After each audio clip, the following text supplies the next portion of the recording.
Hi, my name is Ariel Waldman, and I'm with the National Museum of the United States Army. I'm here with Lawrence Provost on June 29th, 2021. We are conducting this interview over Zoom. I'm joined by my colleague, Brake Finson, and we are conducting an oral history interview to understand Mr. Provost's experience in the Army, specifically surrounding 9/11. So first, could you give us some biographical details, such as your name, date of birth, branch of service, the highest rank you attained, and your dates of service? Yes, my name is Lawrence Provost.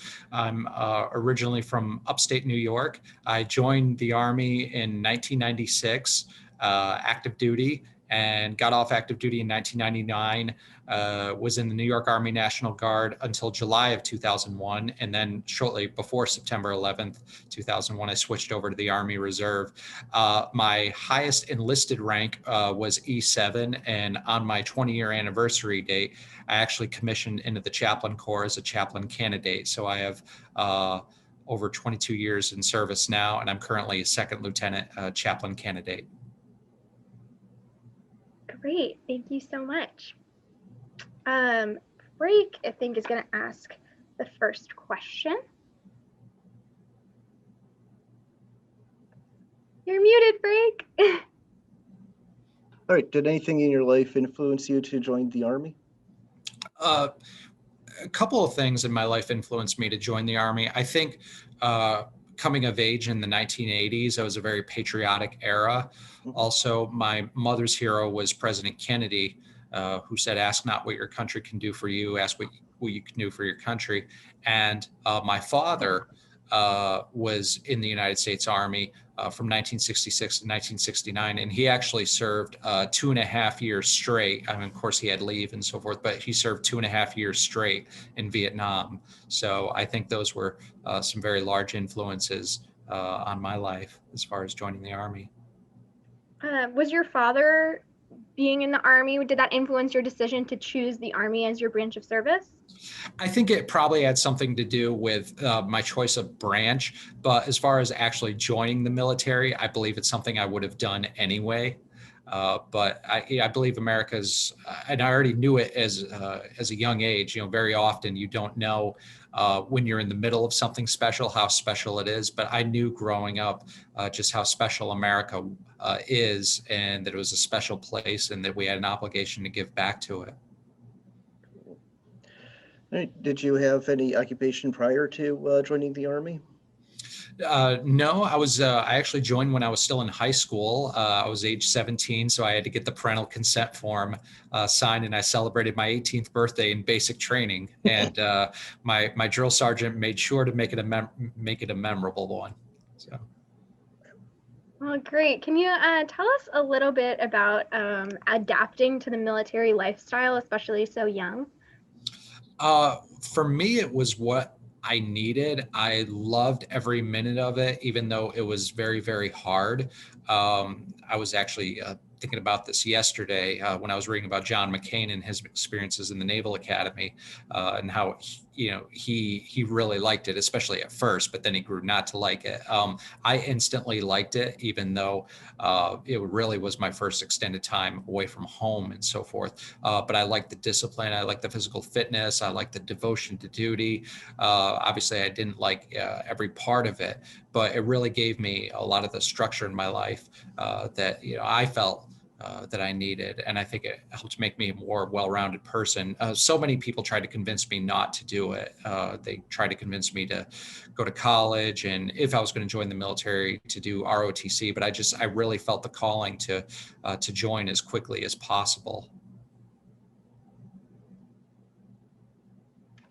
Great. And then, so as you said, you were active duty, and then you went into the New York National Guard, and then into the Army Reserve. So can you talk a little bit about that journey?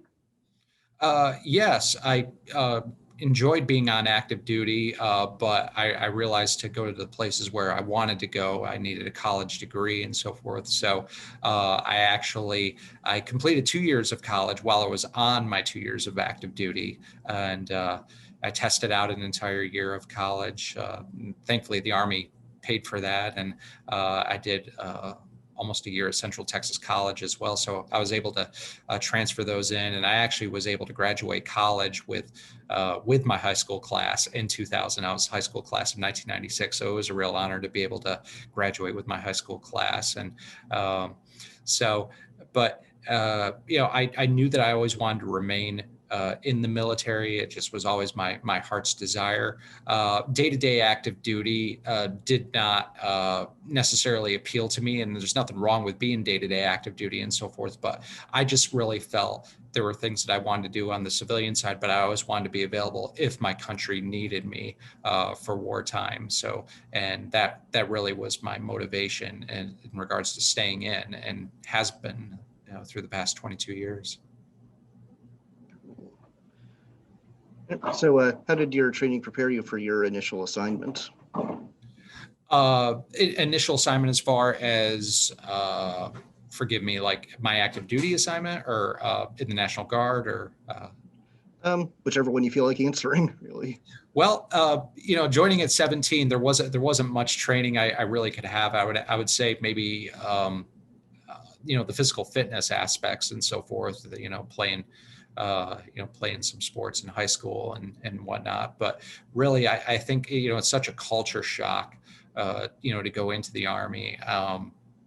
I don't think necessarily a lot of things can prepare you for it. Perhaps if you have gone to a military school beforehand or have done JROTC, for example. But I think, to be taken out of your small town in upstate New York, and you immediately put with 200 people from just not only different parts of the United States, but people throughout the world. There was an individual from Russia who was in our basic training class and so forth. And so, I mean, it really is a large, diverse group that you're a part of. And it's a real culture shock, but it's a good one, because it immediately teaches you that you have to, in order to succeed, you have to learn to work with all different types of people. And, it's not just talking the talk, but it's walking the walk in regards to that. So there wasn't much in that sense that could prepare me for it. Being a tough. I relied upon my faith and so forth as well. While I was in basic, a lot of soldiers get religion when they're in basic training and so forth. But for me, it definitely was a foundational component. But for me, the Army really gave me a lot of the supplemental foundation other than my faith that I have in my life. So I'm really thankful for that. That's incredible. So you said that you transitioned out of the New York National Guard, sorry, flip-flopping in time here a little bit, right before 9/11. Yes. So can you kind of talk about that experience transitioning out and then into the Army Reserves a little bit? Yeah. In the summer of 2001, it just had, wasn't really going anywhere with my unit. And I certainly don't want to disparage or anything like that, but it would just, there just wasn't a lot of opportunity. And, I literally could have stayed there the next 20 years and done nothing. And, after graduating college and so forth, and I just started thinking much more about my future. And I said, if I ever go to war, and I was thinking this in the summer of 2001, what type of unit would I want to go with? Who would I want to serve with? What would I want to do? So I actually was able to transfer to the Army, to the Army Reserve, and I transferred to the Civil Affairs branch. So, and that was in July of 2001, a couple of months before September 11th, which was a very, very pivotal decision in retrospect. Absolutely. Can you talk a little bit more about that? Yes. Civil Affairs is part of Army Special Operations Command. At the time, it was the only Army Special Operations element that actually had women in it as well. But the way it's framed, even by the soldiers in it, even though command may not necessarily like it, is Peace Corps with guns. So while it's not the infantry, it can be an inherently dangerous job in that you go out to the, to the villages, the towns, you meet with the elders, in the host nations and so forth, host nation governments, the elders, school officials, and we facilitate the roads, bridges, schools, reconstruction, local governance, and so forth. So it really was right up my alley as far as my degrees with history and political science and so forth. And it just really spoke to that need of, wanting to be on the ground and wanting to make a tangible difference, throughout the conflict and beyond as well. Sounds like a very noble profession, and a noble choice in knowing yourself enough to choose that for yourself. Did you ever think that, you were going to be deployed and that you would actually be in a wartime service? I did, especially being with civil affairs, but I never, obviously, very few of us, knew what was coming in just a couple of months. In that summer of 2001, I had actually returned from China. I did a few weeks in China. Took a trip there in the summer of 2001, and that was after the surveillance plane incident where one of our military surveillance planes had to make an emergency landing on, I believe it was Hainan Island off the coast of China. And, I just was very, very convinced about China being our next and largest political threat. And, maybe in retrospect, that still could be true, but we did not see what was coming, on September 11th, 2001. Could you talk about your experience the morning of September 11th, 2001? Sure. I actually had just returned from PLDC, which was, basically the course where you become a sergeant in the Army. My new unit had sent me to that. I was the class first sergeant for that. I had returned on a United flight out of Dulles Airport, and I believe I got in on September 9th, 2001. So stayed home a day, and then on the morning of the 11th, I received a call around 4:30 in the morning asking if I would substitute teach that morning. And I said yes. And the next day, I was going to start graduate studies at State University of New York at Binghamton. And so I was really, really looking forward to things in the fall of 2001. And when I woke up again that morning after getting my 4:30 phone call, I looked out the window, and I seldom ever say this, but not that I don't think it, but I seldom say it out loud. And I said, wow, today is a great day to be alive. I just looked out the window, and it was just such a beautiful, perfect day. And, quite obviously, I turned on the television, and, it was right after the first plane went in, and it was before the second plane went in, and I saw the second plane go in. Well, I didn't actually see it because of the angle it was at on television. It appeared to be an explosion, and the two towers were superimposed upon each other, so it was hard to see. But obviously, in the seconds thereafter, it became very clear of what had happened. Now, do you know of any common misconceptions about Ground Zero or about the events of the day in general? I'm sorry. Could you repeat that? It came in a little muffled. Okay, yeah. Yeah, can you talk about any common misconceptions about Ground Zero? Did any come to mind, or the events of the day? Misconceptions regarding September 11th. Well, I would be very wary of anybody who, not anybody, but a lot of folk who, Monday morning quarterbacking, or in retrospect.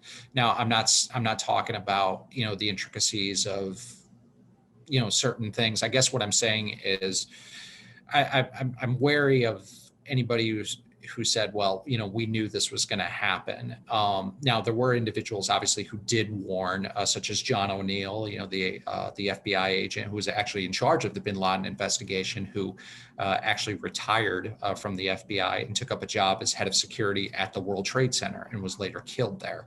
So, those, but unique and extraordinarily talented individuals like that who were giving those sorts of warnings, those were really the exception. I think what I would want posterity to know is that, ordinary people like us, we did not necessarily see it. Obviously, there was intelligence chatter. There was, there were warnings in that respect. But as far as the American public goes, this was not something that we really saw coming. The biggest issues at the time that we were dealing with were tax cuts and stem cell research. Those were really the issues. It was Michael Jordan, I believe, had announced his return to the NBA that day. There was just, it is really hard to grasp and show, the difference that one day really makes, and just, that everything really changed. So as you said, everything kind of changed. So when you watched on TV and you saw what was going on, what was your reaction? Of course, it was shock. It was horror. I didn't have the feeling like, wow, I'm watching a movie, like a lot of people did.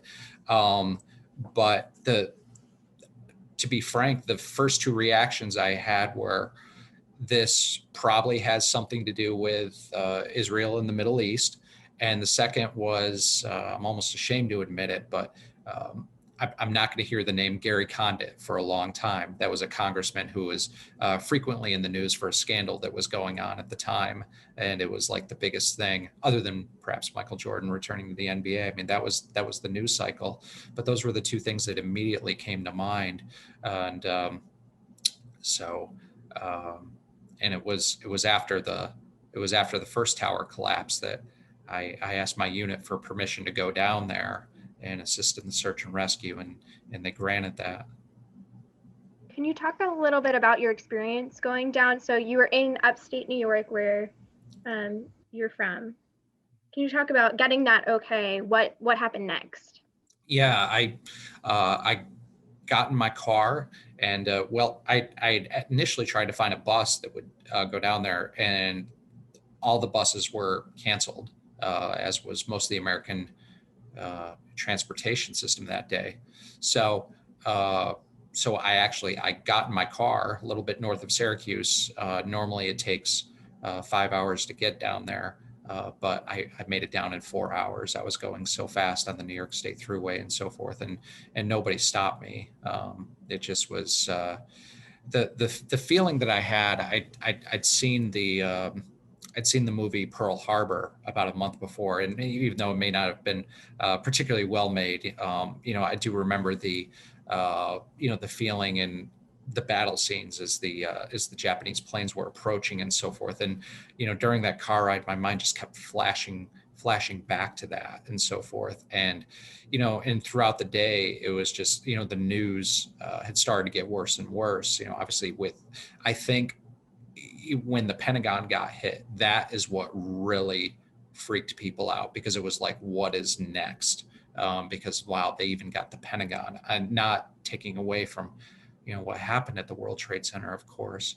But, we thought after the second plane, I think most people was like, okay, I mean, this is an awful, thing that has happened, but it's confined to New York, and, hopefully they'll be able to rescue as many people as possible. And the thought of the buildings collapsing was not something that had entered most of our minds. So, the second plane hit, and then, about a half hour later or so, a little more than a half hour later, plane hit the Pentagon. And I think that is when people really started freaking out. And, people were thinking, this is World War III, and this is just, and then of course the plane in Pennsylvania, Flight 93 and so forth. So, I mean, the day just, it got crazier and crazier as it went on. How were you able to, take all that crazy and be able to fulfill your mission and what you did once you got to New York City? Well, because people needed help. I mean, it stands on its own. There's really, you shouldn't be thinking about necessarily, larger implications. I mean, I guess maybe you can, but the sole mission is there to go and rescue people. And, we just really thought that, be able to find people that there would be people, in a void or, somewhere, but, unfortunately there were very, very few and far between. I believe it was only 19 people were pulled out of the towers after the collapse. I had a subsequent conversation with Thomas Von Essen, who was the New York City Fire Commissioner, and he told me that on the evening of September 11th, because of the pulverizing nature of the collapse of the Twin Towers, that it would be nearly impossible for anybody to come out alive, and that he was told that on the night of September 11th. But we didn't know that, and we all held out hope, as I'm sure Mr. Von Essen did as well. But unfortunately, it was very, very difficult. Can you talk a little bit more about your role at Ground Zero and your responsibilities, what you did there? Sure. I linked up with a bunch of military folk, actually, such as myself, who were not on orders. As I drove into the city, I kept asking NYP. I was driving down East River Drive, Henry Hudson Parkway, or excuse me, East River Drive. And I'd asked NYPD officers, where are the military? And, they just pointed me in a particular direction. So I ended up at 340 West Street, which is 340 West Side Highway. We didn't know it at the time, but that actually was the campaign headquarters of Michael Bloomberg, who subsequently became mayor of the city of New York. And he had given up that building for military folk who were not on orders, but either happened to be in the city or joined in the rescue effort. And so what Mr. Bloomberg did was he had given up his office space, which, being a billionaire, was very extensive, had an extensive communications network, televisions, telephones, all the logistical items that you might need, food, water, and so forth. So it was really very generous of him. And just linked up with whatever crews that I could, and started going down there. I arrived on the afternoon of September 11th, and subsequently started digging with the first person I dug with actually was Colonel Mike Finn, who ironically was in my chain of command. I was in a civil affairs battalion. He was in our civil affairs brigade. He was a full colonel, and he subsequently, unfortunately, passed away from cancer that got him very, very quickly. It was either a year or two ago, which may have been related to September 11th. But he was the first person that I actually dug with. And then through subsequent days, dug with other military folks as well. Some of them have gone on to very distinguished careers, such as Rob McGovern, who had been in the NFL and who was a part of the Civil Affairs and Psychological Operations Command. And he later went back active duty as a JAG and served down in Gitmo and so forth. So it was really a really unique group of individuals that were down there, and just trying to do whatever we could to find people. But it was digging day and night for the most part. I mean, there were subsequent breaks, especially when they would sound the alarm, stating that another building would collapse. So we just would scatter from the site and so forth. I remember I believe it was either September 13th or September 14th, finding pieces of the plane that I recognized to be pieces of the plane at the South Tower. And that was, that made me very, very angry. It's interesting, some people you may get angry looking at it, at the whole site. I remember the day after the site, I actually was able to climb up into the World Financial Center, which is a building complex which is nearby, and the windows were blown out, and I actually was able to look down upon the entire site like you see in those TV shots and so forth. And it reminded me of like Hiroshima or Dresden, or the movie The Day After from 1983, which was a nuclear Holocaust film.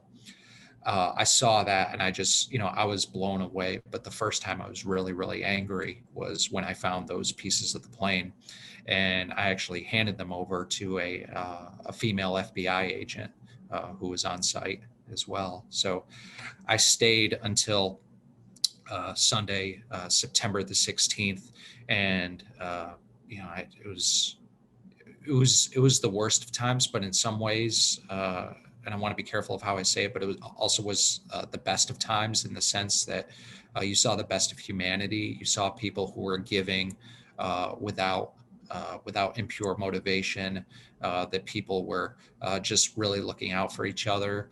Um, the phrases I heard most at the site were, uh, good luck, God bless you, stay safe. I mean, just really fundamental things of caring for other people.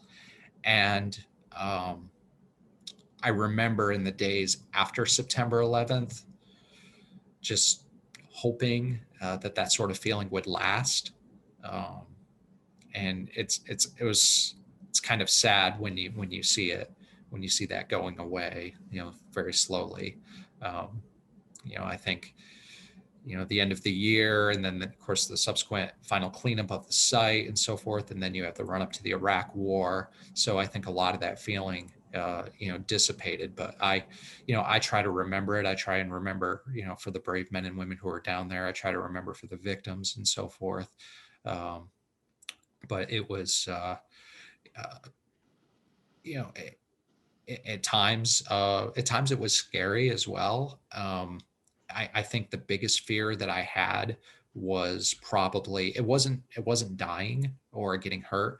It was finding somebody in a particularly gruesome fashion, because I was, I think, 145 pounds at the time. So very often I would be, the guys would lower me down into a void or somewhere, I don't want to say deep within, but, maybe 10, 12 feet down and so forth, and I'm the only one, and, and it's nighttime, and, that's kind of, it's kind of a horrifying experience in that regard. So I guess I can say, thankfully, I did not find anybody, especially at nighttime and so forth. We did find people, during the day. I remember going into a daycare of a building next door. It had a sign on there that said daycare. And I said to one of the soldiers next to me, I said, I am not going in here alone. So, we went in together, and thankfully the daycare had been cleaned out, and, no children had been harmed. But that was, those were probably actually the scariest parts of it. But I wasn't particularly worried about getting hurt or getting killed. Wow. Can you talk about how you had the strength to keep going after seeing these harrowing scenes and being lowered down, and the negativity that kind of came out of that, and the media and all of that?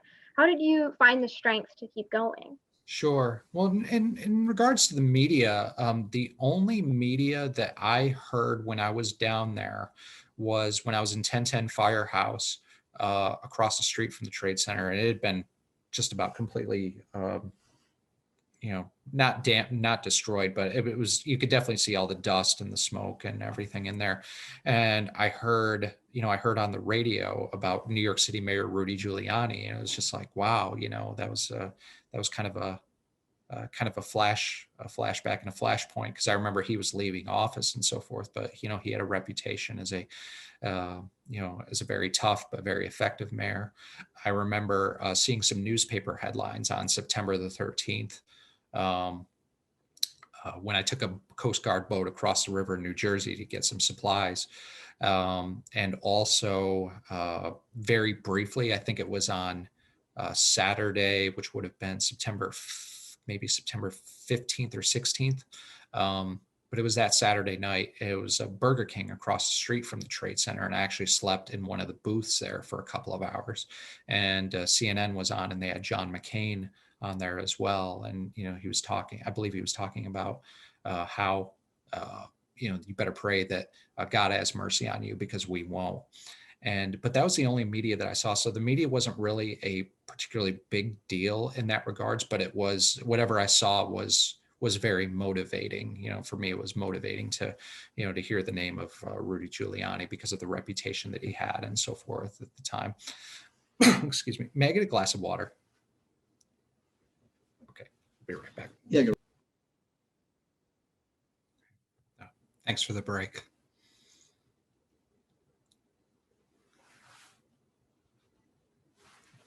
So we were just talking about kind of how you had the strength to keep going for, you were there from September 11th to September 16th. So, very little sleep, finding these harrowing scenes and being in these kind of frightening situations. So you said the media was a motivator. Was there anything else that kept you motivated? Well, it was, I mean, it was a small motivator. It wasn't, because we really were isolated from what was going on in the rest of the country. I had no idea of what was going on in the rest of the country at the time. I really didn't.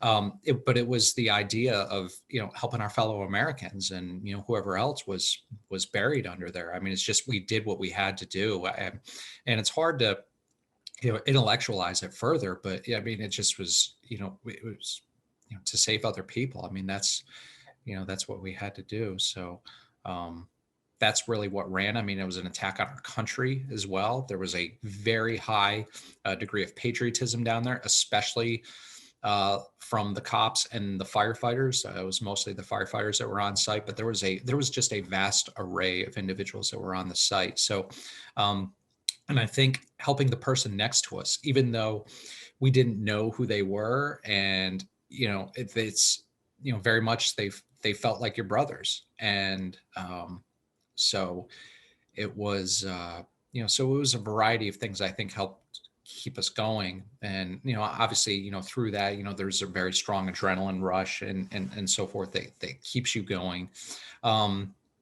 and also just seeing the kindness of the people of the city of New York. I mean, people were just almost immediately just bringing so much stuff down, and from the rest of the country as well. People bringing food and water and things like that. I mean, while the scenes subsequently replayed on television of people digging and so forth, those were obviously very, very harrowing things. But you also had probably out of the sight of the cameras, just off the site, as soon as you would come off the site, there would be, food trucks there and people would be there feeding you. I'll never forget digging and going back to 1010 Firehouse for a rest. It may have been after an alarm had sounded. I don't remember, but, definitely went back in there for a rest. And, I was kind of starting to get the 1,000-yard stare. And that was either on that Thursday or Friday. And a woman, I believe from the Red Cross, came in and she just said, can I wash your face for you? And she came in with, and I didn't say anything to her. And I don't know why I didn't say anything to her, but I think it was just sort of that agreement that you can go ahead and do it. And so she just, she started washing my face off, and, there was all this dirt and gook and so forth. And it was just, that sort of kindness also helped keep you going. But primarily the motivation was to try and find whoever was buried underneath.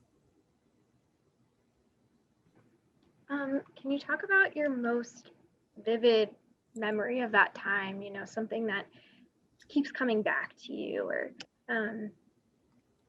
something that stands out in your mind of that time? There's so many things. The feeling of patriotism, the brotherhood. Unfortunately, the first victim that we found was something I'll never forget because of how particularly gruesome it was. And that's an image that will always stay with me. The frighteningly real aspect of it at nighttime, with the smell, the smoke rising, but all the lights that were on the site, the big, they're not searchlights, but almost like movie lights. In fact, I think movie crews did come down to help provide lighting. That's when, the feeling of this is almost like a movie came in. I'll never forget that. I'll never forget that Saturday night, a small void where I was just in. It was perhaps 10 to 30 seconds after I left the void, the whole void shot up in flames. That's something I'll never forget. Of course, being lowered down into the World Trade Center. The American flag ceremony that we had on September the 13th in front of the plaza. That's something I'll never forget. And I'll never forget when I stopped digging. It was that Sunday, and it was a strange feeling because that Saturday, been digging pretty consistently, but that Saturday was the day. I mean, we all just really just pushed through, because I think on Friday it had rained. So that Saturday we just really, really pushed and tried to find people, and stayed up really late doing so. And that night I slept on a yacht that was in the harbor there. A bunch of us did. And I remember waking up that morning and seeing the sunrise over or it wasn't the sunrise, but maybe it was the cloud rise. But I saw this beautiful scene over the Statue of Liberty, and it was just, it was such a beautiful thing. And was thinking that, this day is going to be just like yesterday. Okay, we didn't find anybody, but we're going to continue. It's Sunday, we're going to keep on. And got to the site, and it was different than the day before. There were very few people there that were digging. We still had the bucket brigade that was going, but it was not the scene that it was the day before. And also, so I get onto the bucket brigade, and I find that my arms are not working. I mean, they're like literally not working. The rest of my body is, and I'm just like, what is going on here? And probably the strangest thing that happened, it was almost like I could see myself from a distance. I could see the whole site from a distance, and I could see myself. And, I've talked to people thereafter that's actually not an uncommon thing that'll happen in a traumatic situation. But so I could see myself from a distance. And so I just, I went and I sat down off to the side with a group of firefighters, and, and they told me, they just said, "Kid, we're not going to find anybody." I told them that I was from the Syracuse, New York area, and they said that it's okay to go home. And there was a guy from the Red Cross who came up and started talking to me as well. And he had said essentially the same thing, and come to find out that he was from Syracuse. And for me, that was just sort of maybe a little bit of a motivation for me that, maybe it was time. Maybe it was time to go. Maybe it was time to hang it up. So, I ended up leaving that night, but I felt guilty the entire drive home. Felt guilty about leaving and so forth. And, it is what it is.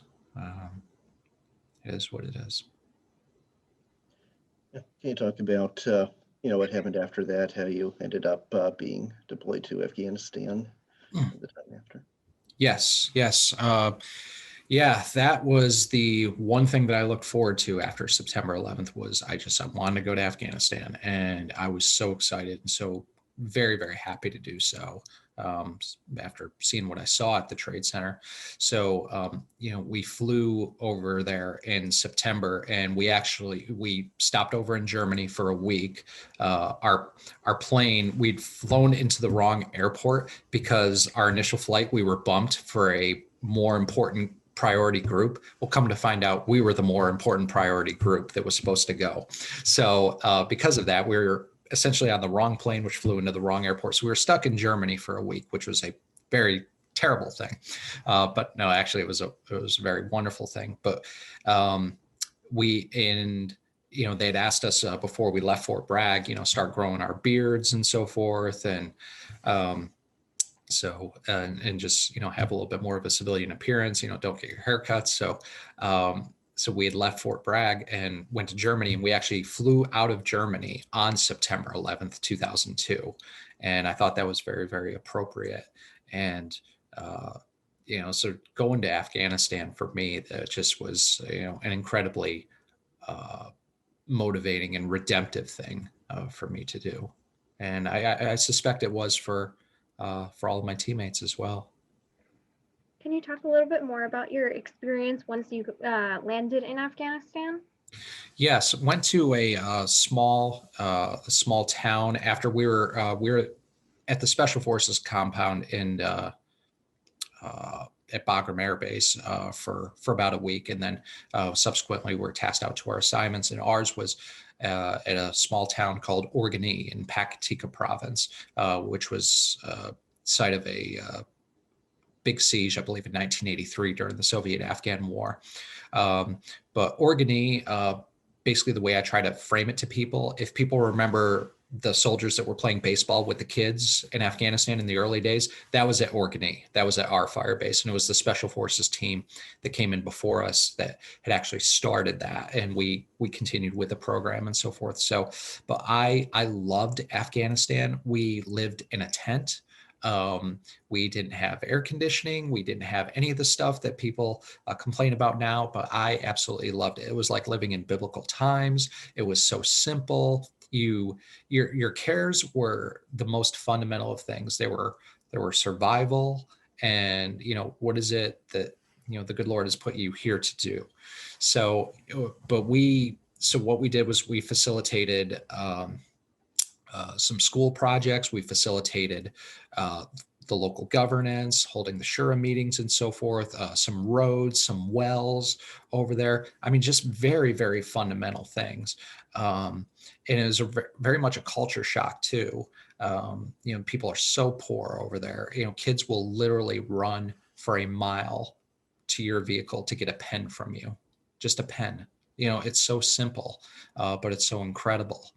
Of course, we continued the baseball program with the kids, and we had a great time with that and so forth. And while some people would say that was a waste of time, it actually wasn't, because what you're doing is training up a new generation of Afghan to trust American soldiers and so forth. And the kids actually were a great source for us. They would very often come up to us and tell us like, hey, there are some weapons over here, or there's this or that. So, we would often give the kids candy and things like that and so forth. Many Americans from my college, from throughout, would send stuff over there, whether it be clothing, pens, notebooks for the kids and so forth. At the schools over there, if the kids get out of line, the teacher will actually either beat them with a stick or throw a rock at them. And it's so school discipline's not really an issue over in Afghanistan. It's very, very strict over there. And the kids will actually, they'll just, they grow up because they don't have any toys. So they grow up throwing rocks at each other. That's just what they do. I was particularly struck by the lack of women over there. And I'm not talking about necessarily in the United States military, but in Afghanistan. I mean, obviously they were there, but they were not really seen in public. Only one time did I ever see an adult woman's face. And that was when a woman came to our fire base to give birth, and we actually helped her birth the baby. But that was the only time I saw an adult woman's face in Afghanistan that was Afghan and not American. And that was a real change. That was a real culture shock. I didn't hear birds for 6 months. And I remember when I went back to Bagram Air Base in early 2003 for a week, hearing birds chirping, and it was the most beautiful thing in the world. And I hadn't heard it for such a long time. So being in Afghanistan, you really gain an appreciation for the simple things of life, the real things of life. I know a lot of complaints can be made about soldiers' living conditions and so forth, but I think frankly, to be in that type of environment, it really gets you down to the fundamentals. And also it helps you understand the way these people live. And, maybe we should start considering, maybe we should start living like the people that, when we're over there, we should start living like the people that we're actually trying to help. And I don't want to say convert to democracy, but trying to help them along and show them some of the things that they can do and so forth. I think that would be very, very helpful to live as the locals do. We had an amazing time there when we were able to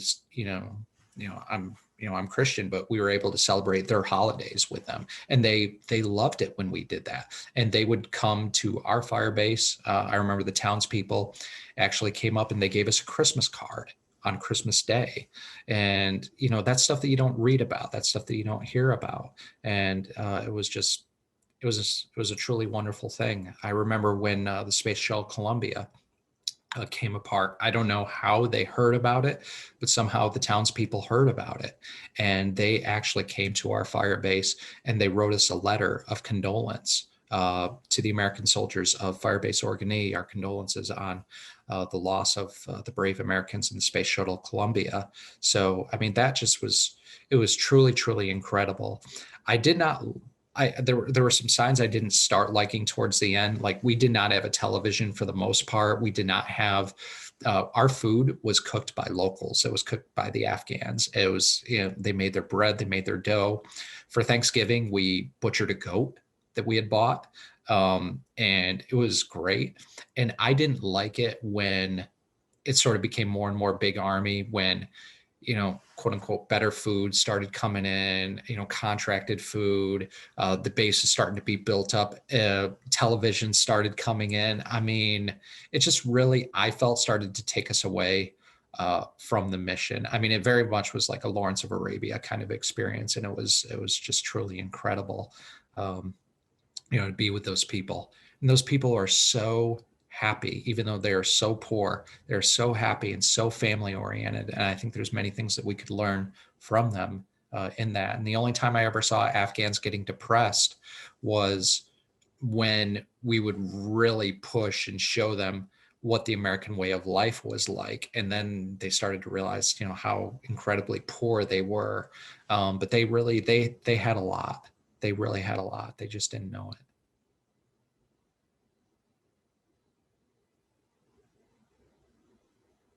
That's incredible. And then I also know that you were a part of Operation Iraqi Freedom. So can you talk a little bit about that and your experience in Iraq? Yeah. Iraq was a bit rough, to be honest. We flew over in September of 2004. We were in Baghdad. We were one of 3 civil affairs teams in Baghdad. So we had, I believe it was 52 projects going on in the Adamiyah district, which was a heavily Sunni district, and 52 projects, about $10 million and so forth. I was the acting team leader for the first 2 months. We didn't have an officer, so I led a team of 3, including myself, and then our officer arrived. But I led the team for 2 months and then continued on as the team sergeant. And it was incredibly hot. It was incredibly brutal. It was urban warfare. It was not fun. And it was such a contrast from Afghanistan. The Iraqi people knew all about America. Not that Afghans didn't. One of my interpreters in Afghanistan, he actually had a laminated picture of Monica Lewinsky around his neck. And he would say, yeah, she is a good girl. She was with Clinton, sir.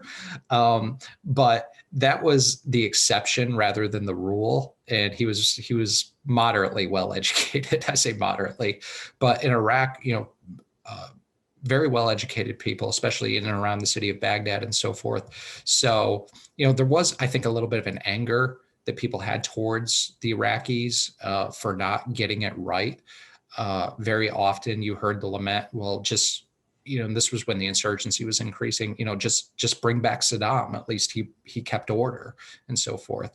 But there was a lot of the ethnic tensions, the ethnic rivalry and so forth. We did pretty well in our district.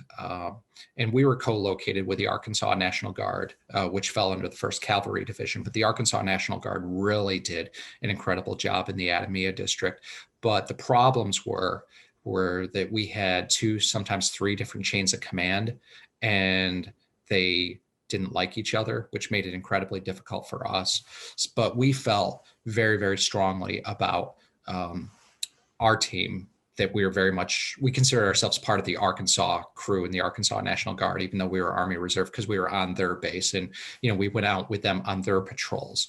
They protected us. They saw us to our meetings and so forth. They helped us with the drillings of our wells. They went to our ceremonies. They helped with our governance meetings.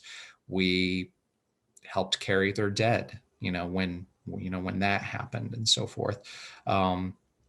And I think also there was definitely tension, like my chain of command up in Taji. They very much would, they would tell us to take the same route all the time, to go back up there, which was incredibly stupid and ludicrous. And it's like, we take the same route at the same time. Eventually, we're going to end up getting hit. And the Arkansas crew just would have none of that. Be like, no, we're going to do things our way. And so they would get us up there, in a safer way, for meetings we had in Taji. But then our chain of command would be upset and yelling at them. Well, why are they late, or why this, or why that, or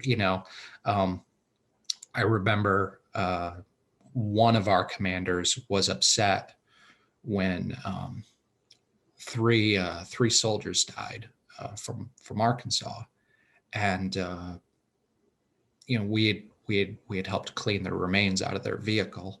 It was an IED. It was January 4th, 2005. And it was just incredibly, I talked about the World Trade Center being horrifying, but this was a horrifying experience. And one of our commanders, in fact, it was our commander himself. He was upset with us because we did not get our daily report in on time that night, because we were busy cleaning out the remains of American soldiers. And so it was not run well. It was not run the way things were in Afghanistan. And I think subsequently, the surge that, General Petraeus and others implemented showed that number one, you have to have security, but two, you need to get off these large bases and you need to start living with the people. You need to start, living their way of life to have any sort of credibility. And oh, by the way, you cannot be so, you're going to project a posture of being afraid if you're completely covered in body armor and this and that. How do you expect the people to be unafraid when you're all wrapped up in that? In Afghanistan, we didn't wear body armor. We wore, my uniform was my U.S. Army uniform with the name tapes taken off and a New York Yankee baseball hat, and it just was, but that was the sort of thing that gained credibility with the people. And our team, we had facial hair and so forth, but we didn't really have that opportunity in Iraq. It was run by Big Army, and it presented a lot of problems for us, unfortunately. So I came home in March of 2005 from my Iraq tour. And a couple of years later, I actually exited the service. I just needed a break. It was all very quick, with September 11th, and then Afghanistan 02 to 03, and then Iraq 04 to 05. So, I left. I left service and ended up getting back in December of 2010. I joined the Army National Guard, the Virginia Army National Guard, and I had 2 drills, and they told me, "Guess what? You're on your way back to Afghanistan." So, and that was very redemptive. It was a very, very good tour. And I once again, very much enjoyed being in Afghanistan. It was a little different than 2002, the tour back then, but it was still very, very good. And I very much enjoyed it. I really, really liked the Afghan people. Wow. You've been on such a journey in the past, 10, 20 years. What was it like going from a substitute teacher to 1 year later on your way to Afghanistan? It felt like the fulfillment of everything that I wanted to do in my life at that point, to be able to, serve my country in wartime, and, to be able to be with people that lived in the barest possible conditions. It just really put life into perspective. It was truly something special, but it also made it hard to go back to that life in America. And even now, sometimes it's hard to, when you have an experience like that, and I'm sure other soldiers have stated it through various wartime experiences, whether it have been scenes of intense battle or other things that cause, just a real intense brotherhood. It's very difficult, if not impossible, to replicate that feeling back home. But that's why back home is called back home. It's supposed to be different. So, but I always remember it, and thankfully, I have a family that understands, as much as they can, and is supportive of what it is that I've experienced in my lifetime. But sometimes it is very difficult when people are complaining about, maybe the line is too long at Walmart or this or that, and it's like, well, thank God we have a Walmart. I've been to places where people don't, and subsequent to that, I've been on missions trips to places like India and so forth, and just seen people in even more abject poverty than even in Afghanistan, and it just was, it just really brings things into perspective for you. But that transition can definitely be a little bit difficult. It seems like kind of the through point of all of your experiences surrounding 9/11 and the global war on terror. Something that stands out to me is the humanity kind of that you've seen throughout all of it, and the brotherhood. Can you talk a little bit about that?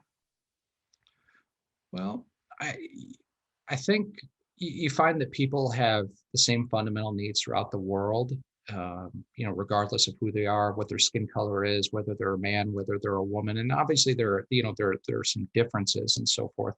But I think God has definitely given us all the same, the same fundamental needs and so forth. For food and water, and to be loved, and so I think those things are, when you relearn those things in the context of war, it's actually a very, very good thing. And when you see it applied and applied well, it's a very, very special thing.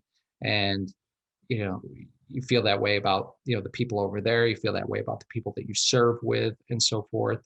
And so that is it's particularly special, and it's something that will never leave me. And in particular, Afghanistan, I would be humbled to be able to go back there someday if I somehow could. I do remain in touch with my interpreters, and we're very much hoping that we can get them here. We've been trying real hard, but it's been difficult. I later, after graduating with my graduate degree, I did a short internship with the Embassy of Afghanistan in DC, and it just was incredible. And and my religion is different and so forth, and I have a different belief system. But the fact that we were able to call each other brothers and so forth was really, really special. That's incredible. So you kind of touched upon it a little bit, but can you talk kind of about your experience and how you became a chaplain candidate? Sure. I've been in the National Guard for well, again, since 2010, and we had a pretty deep tragedy in my family in 2017, and it reaffirmed for me that there's no important place than where we spend eternity, and that Jesus is the answer to our sins and to our problems. So with that, I just was, after the death that I experienced in my family, that was a very motivating thing for me to go to seminary and sort of grapple with some of these questions about the problem of evil. Why do good people die young, and that sort of thing. But out of that, my faith actually came out stronger through it, and it was through that I entered the Army Chaplain Candidate Program through the National Guard, and actually it was a very miraculous process. I mean, waivers came through for me that I needed, even when we didn't ask for them. So it was like, yeah, never seen this before, and so I've been a chaplain candidate for about 2 years now. Hopefully, going to chaplain school next year at Fort Jackson for 17 weeks, and yeah, just looking forward to ministering to soldiers. But it was very interesting on several levels. So commissioning on my 20-year anniversary date, and commissioning as an E7 and, now being a second lieutenant. In many ways, it's like being a private all over again, but it's also very, very good and very, very humbling. But it is hard for me sometimes not to speak up when when a soldier is doing something like really goofy and, just uh, motivate them a way a non-commissioned officer normally would. It's you're an officer now, and you're also you're also in the chaplain corps. So it's like, you don't, maybe you should let the soldier's supervisor know, and, let them take care of it. So it's it's been a bit of a change in that regard, but I'd like to think my enlisted experience would help me to be a better chaplain. Wow, you've had such a journey, and it seems like you have a lot of anniversaries and dates that are very important. Commissioning on your 20th anniversary, going to Afghanistan on the 1 year of 9/11. Can you talk about kind of what feelings does 9/11, September 11th, evoke with you every year? Uh, every year, I think in a lot of ways it depends on my location. Like, because of COVID last year, I wasn't able to go to New York City. It was an incredibly sad feeling. I try to be in New York whenever I can. If I can't be in New York, I would rather be in Afghanistan, to be honest. But I do go up to, and I did celebrate the 10-year anniversary in Afghanistan. Well, not celebrate, I should say. Forgive me for saying that, but did commemorate, I should say. We had a special service at our chapel at Fob Lagman in Afghanistan in 2011. But I feel the need to be in New York. I think it evokes a lot of memories, intense patriotism. I think when I'm there with the families on September 11th at the site of the World Trade Center at the memorial, I think that is when the anger comes back, the anger of what happened, and that there was no justification for this. There was never a justification for Pearl Harbor, but I mean, this even more so. These were civilians. These were people who were simply looking to go to work. They were there to provide for their families or live the American dream or whatever it was that they were called to do. They were killed because they went to work, and it is just so it does evoke those feelings of anger. So, but I and also some feelings of nostalgia and missing what we had as a nation, sort of lamenting that the fact that we were together, and and it's just been so hard to see with the way our political and other systems have been. It's just been, seeing going from United We Stand to, where we are now. It's a little hard sometimes, but it's something that I need to do, and returning to the Trade Center every year that I possibly can. Yeah. How do you think, oh, sorry, Break, you go. I just wanted to ask, are there any life lessons you feel like sharing that you learned from your military service, specifically from 9/11 or in Afghanistan or Iraq? We could be here a very long time, but yes, there are many. I'll never forget. In fact, it was actually shortly before 9/11. I met an American veteran who had served in World War II, and he's the only veteran to ever have won 2 Academy Awards for one role. It was Harold Russell. He was not a professional actor. He won Best Supporting Actor for the movie Best Years of Our Lives, which is a great coming home movie from 1946. You probably know it. It actually beat out It's a Wonderful Life for Best Picture. That is an amazing movie. Yeah. Yeah. So Harold Russell, he had lost his hands in a training accident actually on D-Day, but he was at Fort Bragg. And so he won Best Supporting Actor, but he'd also gotten an Academy Award for honor for supporting his fellow veterans. And the one thing he told me, I said, what would you tell people of my generation? He said, study international affairs. And he told me that in, I believe it was June of 2001. That was the last interview he ever gave. And he said, make sure you study international affairs. And so I think that would be a huge thing as far as the lessons learned. I think as far as, the military, especially when we're We cannot fight unconventional wars believing that they are conventional wars. Security needs to be established, but with that, and it's very difficult, not impossible, but it's very difficult to do when you have very young, motivated, 18 to 22-year-olds whose job is basically to be an unrelenting and effective killing machine. And, so it's very hard to get into that mind frame, but, that's the way it needs to be in a place like Afghanistan. You have to understand that victory does not mean a surrender in Tokyo Bay. Victory means in wars like that, maybe maintaining the status quo, and realizing what happens when Americans do leave. The Afghan people know about Americans leaving. They said it to us many times, and they asked us many times, when are the Americans going to leave? And it was, why do you keep asking? And they said, because you always leave. They said, you left South Vietnam, you left Somalia, you left Iraq after the first war. You always leave. You do good, but you always leave. And so it's, how do you do that without being an occupying force? And it's like, you have to do it with a small footprint, and you have to live amongst the people. But you have to be well read. I believe in international affairs, we need to encourage the military education system. The military needs to be much more less career focused, and I'd say more not academically focused, but more strategically focused, more a free exchange of ideas. I think the idea of perhaps having a different way of thinking than your counterpart should not preclude you from having a promotion. It shouldn't be a career killer, for example. And I think the military has been trying to initiate some steps with that, with 360 evaluations and so forth. But there are other things that that can be done. But also, you have to make sure that your conventional forces are also up to par and that they can fight a major war as well. We cannot continuously, draw down, go back up, draw down, go back up. We need to maintain a high level of readiness for the many threats, both conventional and unconventional, that we have in the world.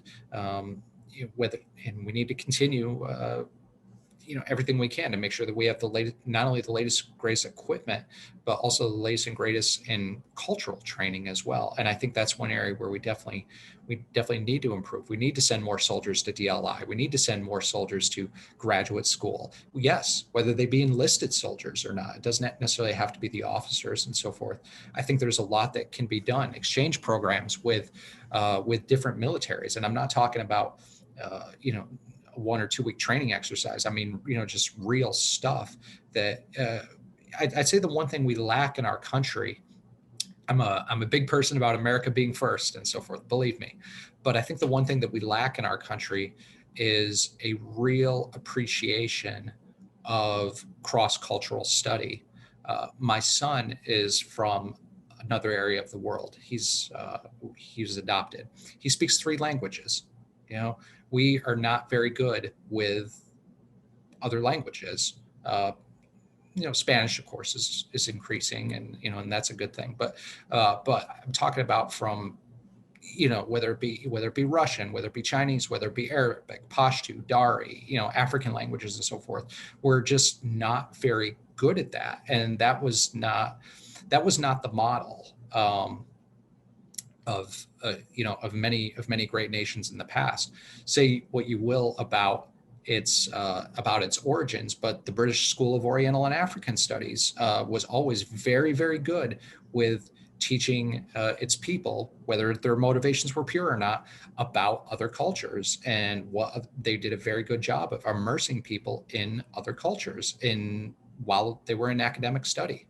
And I don't necessarily see that we particularly have that on a large scale here in America. I know that's kind of a long-winded answer, but this is obviously something that I still think about almost every day. I want to see America win, and I want to see America do well, because I believe that America is a force for good. This is a special country. I mean, there's a reason that people will risk life and limb to come here, to jump over walls, to risk, a very poorly made boat, going across the Caribbean to come here. There's a reason for that.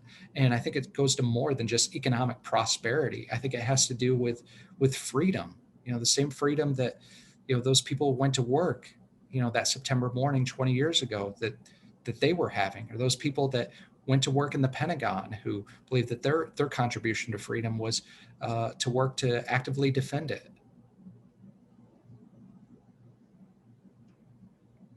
That's incredible. I mean, these experiences have obviously changed you and have motivated you in so many ways, have influenced your worldview, which I mean makes sense. But could you talk a little bit about how 9/11 and the global war on terror, your experiences, have changed you?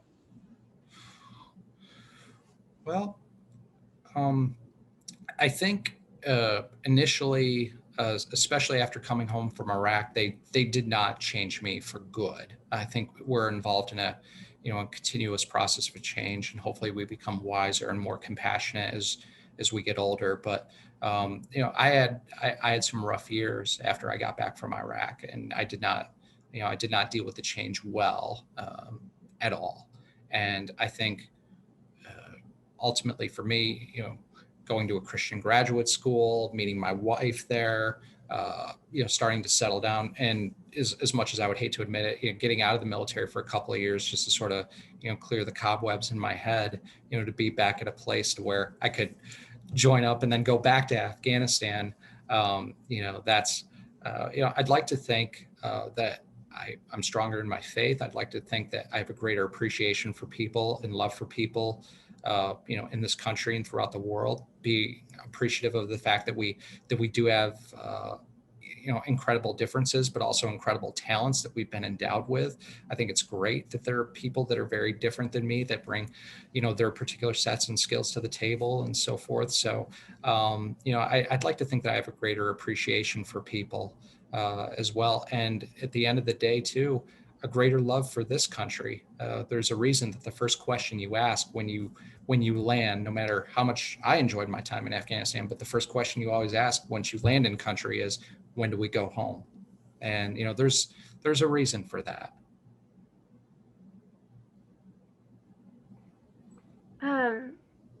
It's been so incredible being able to speak with you and hear about your experiences, hear your life lessons. What message would you like to leave for future generations who may be listening to this interview? Well, since it's an open question, for me, the most important thing in my life now is Jesus Christ, and there's nothing more important than where we spend eternity. For our nation, I think America has an incredible future ahead. I think if we can remain united, I think that will be a key. Not that we will agree on everything, but we have to disagree without being disagreeable with each other. I think America is such a force for good that it is unstoppable, and not in an imperialistic sort of way, but in an inspiring way. I think if we remember that lesson, we remember the lessons of how we came together on September 11th, 2001, that can motivate us towards a brighter future. I'd also, like to ask future generations to please, please continue, no matter where you are on the political spectrum, to revere the profession of soldiering. Soldiering is a very honorable, very noble, very biblical profession. There's a reason that the Bible says that we are to soldier on for Christ and be an example for others as soldiers, because it's a very honorable profession. It's a profession that teaches you to go to your limits and beyond. So it's a very, very decent profession. It always will be.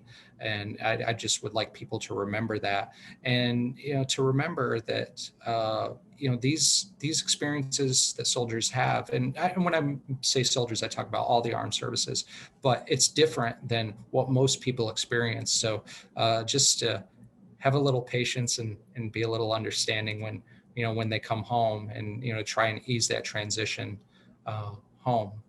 And I think most military members do get that, but we just need to make sure that we make that transition for them as easily as possible.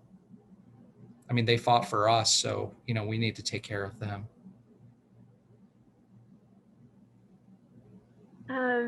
So is there anything else that you'd like to add to our interview or anything else that you want people to know? I'm really thankful for, you know, the life that God has given me. And, you know, in just so many ways, from, you know, my wife and son to be able to serve my country. I've really been blessed. I've been blessed more than I deserve. And I'm so incredibly thankful for that. And just, you know, just to remember that, you know, America is truly a special place, and has special people, and hopefully we always remember that. Thank you so much.